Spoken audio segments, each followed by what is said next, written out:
All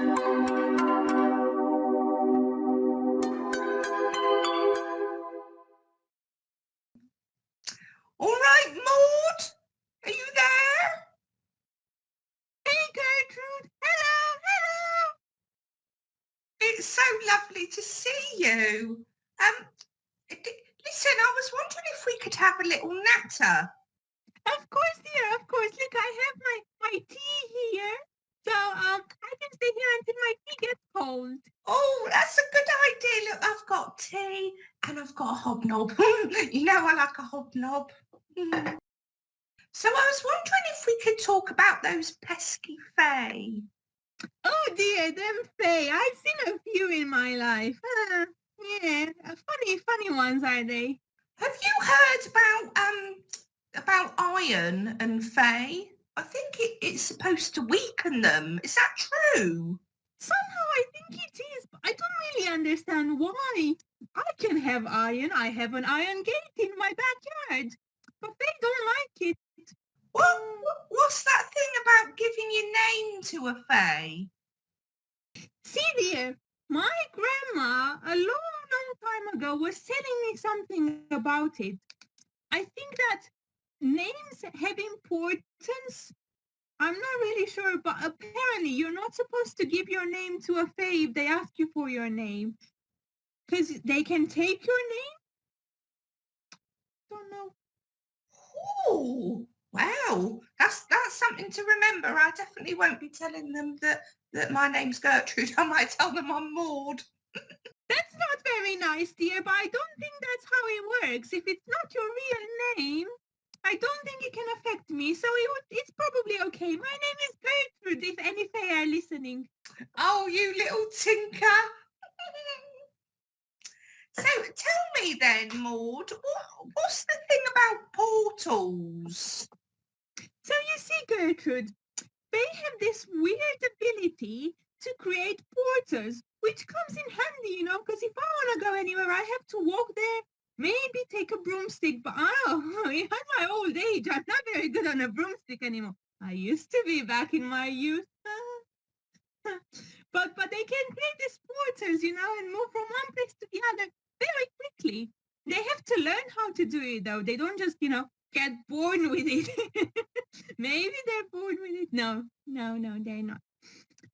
But students can't make it very well. I think the portals they make, it's only for themselves. They can't take other people with them.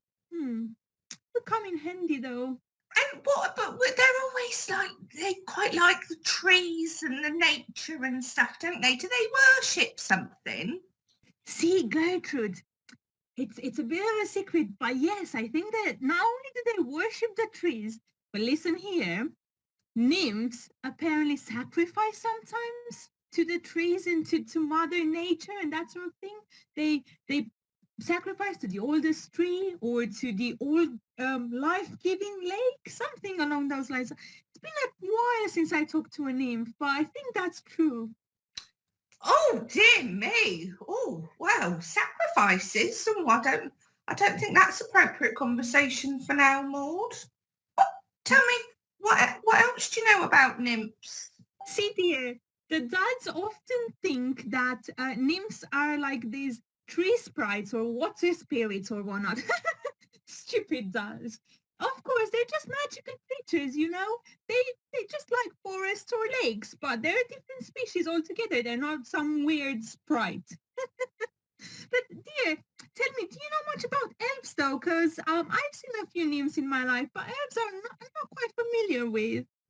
Oh, let me tell you about elves. Well, you know that kind of most of us andals, they think that elves are all, graceful and blonde with long flowing hair.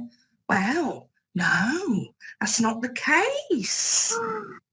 They're not? No, not all of them are blonde. Not all of them are graceful. They've all got all different colour hair, and some of them are, really rather clumsy. All right, and what about fawns? Do you know much about them? Because I heard, that they're half human, but I think fawns are magical creatures, aren't they? Yes, that's right. They're fawns magical creatures, and they've got a real affinity to forests. They're quite, yeah, they're very, very, very quite mysterious. I see. That's interesting. Maybe at Merrolyn, the academy will find some phones. I'm thinking of popping in, when school starts. And if we did find some phones, do you think we should tell them a bit about warlocks? Because I don't think they know much. They probably just see us as, I don't know, like dolls. Well, no, dolls. Warlock? No, dolls and warlocks just aren't the same. I mean, obviously we love our looks. I couldn't get a hat ready in time for today, so I used one of my nifty kerchiefs. Yeah, no, that we should definitely educate them a bit more about warlocks. What else would you tell them? Well, I heard that most magical creatures only really specialize in one subject, so they become like an expert in potion making or in divination or who knows what else. But we're better than that, dear, really. So we can become generalists. Like me, for instance, I'm a great one maker, but I'm also quite handy with ritual magic and some elemental magic, to enhance the rituals here and there. They couldn't do that. Oh, I have heard that about you, Maud. That is said. Now, do you know the other thing as well is that most of the magical authorities are all warlocks, so we're quite powerful. Yes, dear, of course. So, a lot of guilds and councils only have warlocks on like saying on them because it makes sense. We're the ones who created them. But I heard that the English Council and the English Guild have recently opened up to magical creatures. So who knows? Next we'll have a werewolf sitting on the council. Oh, goodness me. I hope, well, think of the fleas. Oh dear, and the shape shifting. You know much about that because I heard they can turn into a wolf whenever they want. Yeah, that's true. Most dolls think it's to do with the moon, but no, it's just a silly myth. If they want to be a wolf, they can be a wolf. If they want to be a human, they can be a human. Doesn't depend on the moon whatsoever. And you know what else? When they're in wolf form, they can't cast magic because obviously you have to be at least part human to be able to do magic even without a wand.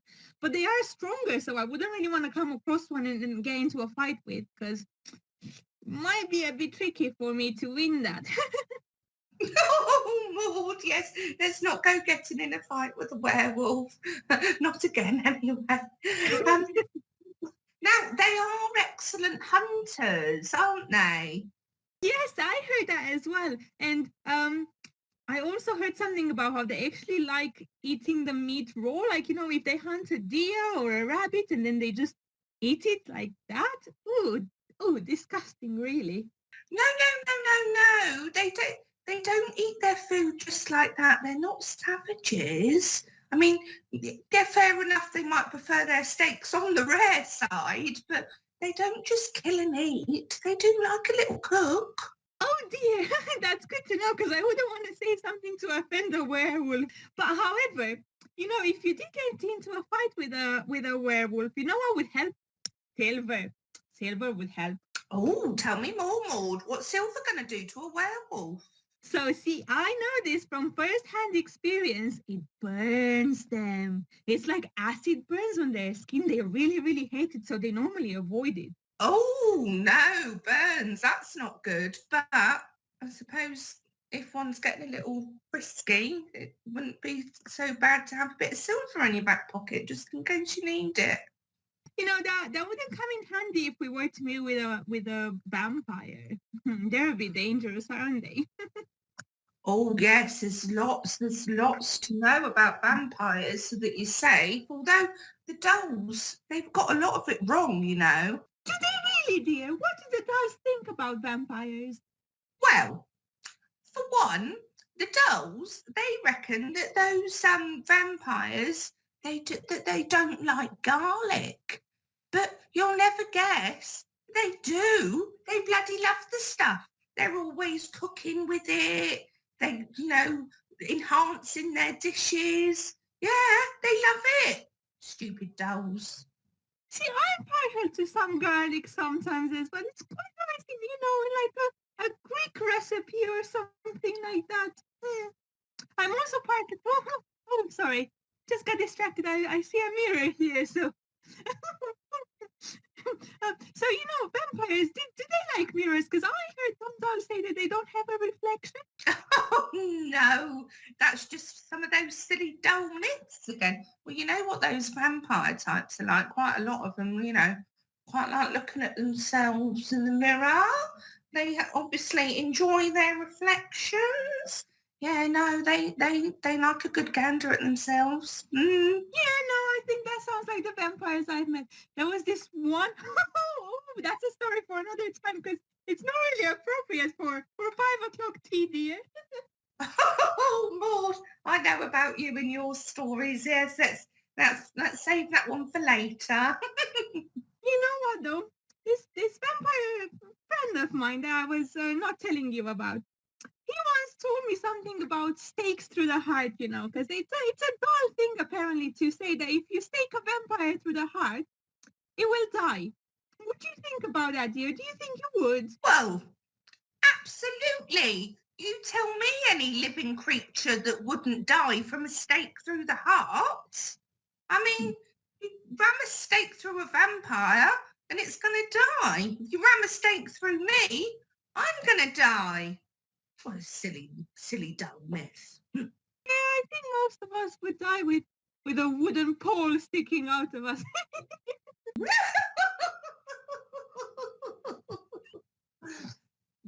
So the thing about vampires is also, I haven't really seen many out in the sun, I wonder if it's true that they burn or they glitter or what, sparkle. Lord, I really did think more of you than this, Well, you've got to stop listening to those dolls. They're not going to, if a vampire goes out in the sun, they're not going to glitter, they're not going to burn, they're not going to spontaneously combust. But there is a small element of truth in there. They've got a little aversion to the sun, but that's because of their eyesight, you see. It's so good in the dark that the sun just totally overwhelms them. And it can actually weaken them if they spend too long out there. Oh, I see. That's interesting to know. So keep your dealings with vampires behind closed doors, as you were. Oh, Lord. You know what else? I can tell you about a myth that's definitely not true. This does. They think that if a vampire bites you, you'd turn into a vampire. Let me tell you, dear, I've been bitten more times than I can remember. I mean, no, it's not true. It's definitely not true, Oh, Maud! No, they don't.